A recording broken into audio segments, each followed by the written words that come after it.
Hello, quarantine babies, and welcome to my house. I'm Maggie Smith Kuhn. I have been drawing in a sketchbook for the last 25 years, probably longer than that.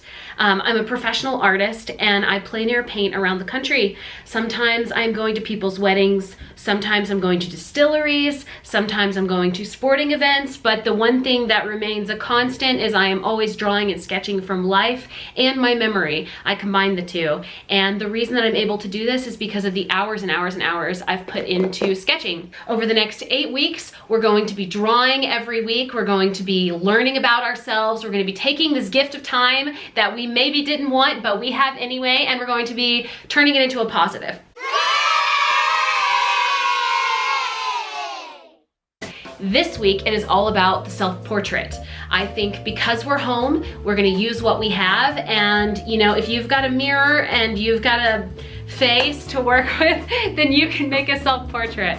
I'm gonna show you some of my sketchbooks now so you can get an idea of where I'm coming from. I have pulled some of my sketchbooks over the years.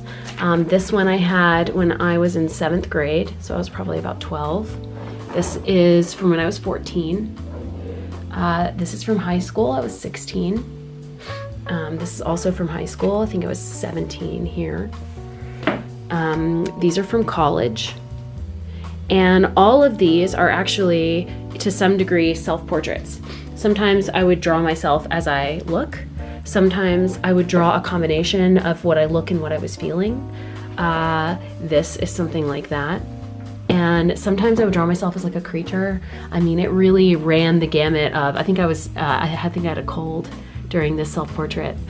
And so self-portraits can be a way of, you know, rendering authentically or truly letting people know, you know, how you feel on the inside. And that's why for the very first task, I have chosen self-portraits. First things first, you're going to need a sketchbook.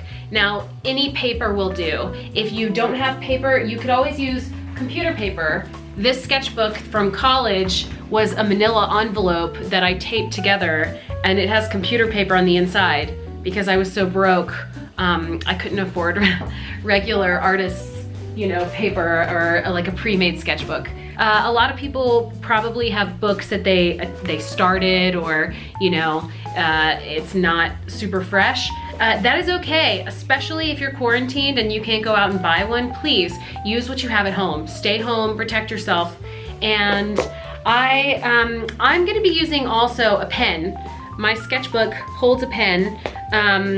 I prefer ballpoint pen for sketching. Some people may prefer pencil. You may not know what you prefer, in which case I suggest that you do, you know, a combination of things. I think you should test it out. Every time I give you an assignment, it's your choice if you want to do 1 drawing, 2 drawings, 3 drawings. Hell, you can do 10 drawings if you really want to and fill up your book. I have this mirror in the corner of my house. It's got a pillow, which is usually for me sitting and doing makeup. It currently has my puppy Dizzy on it. Hey Chunk, you want to say hi to the camera? No? This is Dizzy. He's half French Bulldog, half Shih Tzu. He's a bull sheet. Hello, Dizzy. And I'm going to be sitting here with my book, and I'm going to be looking at my own face and creating a self-portrait. I'm going to render to the best of my ability what I'm actually seeing for this particular self-portrait, but keep in mind, you can do what you're feeling combined with what you're seeing. You can do only what you're feeling. It's really up to you. The thing about a sketchbook is it's personal. So you make the art that you want to make. I've got my sketchbook. I can see my face, and we're just gonna attempt, you know, a traditional rendering. If you've never drawn before, if you've never sketched before, and you're pretty nervous right now, I will walk you through. We're gonna talk about lines, shading, and measuring, okay? So if you wanna do a really traditional rendering, I'm gonna help you with that. Now, if it's your first attempt, it may not be what you want it to be, but that does not mean that it's not valid, that it's not good practice. You know, drawing is like anything. you know, whether you have a knack for it or not is one thing, but even if you have a knack for it, you got to put the work in. And the first year can turn out some real rough drawings, but that's you putting the work in. It's getting to where you want to be. So I'm proud of you for being here, proud of you for showing up. Judgment-free zone. Let's get into this. I can see my face, so I'm gonna start just with big shapes, okay? So I see that my head, because of my giant hair, is a triangular shape. And I can see my hair's got a swoopy moment happening. Another swoopy moment. This. And here's the thing, guys. I'm drawing in pen. I know it's not gonna come out perfectly and I'm gonna make mistakes, and it's pen, so I can't erase them. And I don't care, because I'm not selling this to anybody. It's just for me, you know? This is just practice. And I like to practice for speed too, and if you have a pen, you cannot question yourself, you know? You just gotta jump right into it. Now what I'm doing is I'm measuring my face, okay? So I can tell that like the length from like the bottom of my eye to my eyebrow, and then the top of my eyebrow to the top of my hairline is about the same. I got a real small forehead. Okay, so I'm looking at myself and I'm measuring. If you have already got an outline, you probably right now are looking back and mad at yourself. Like, I'm already a little frustrated with myself. That is really normal. That is part of the process. If you quit now, you're never gonna get better, so keep going. Now that you've stopped judging yourself and you're just doing the work, you may notice that you're feeling pretty good. You may feel more relaxed. Your heart rate should go down. This is like the Bob Ross effect. This is you just being kind to yourself, doing something sweet for yourself, checking in, and really getting into something very calming. And if you like to light a candle, if you like to turn on your favorite song, I very much encourage you to pause this video and go do that.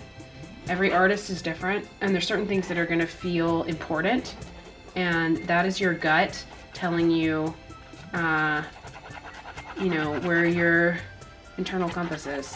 And I think it's really important, actually. Like, you're never gonna make the art that is uniquely you if you keep shutting yourself down.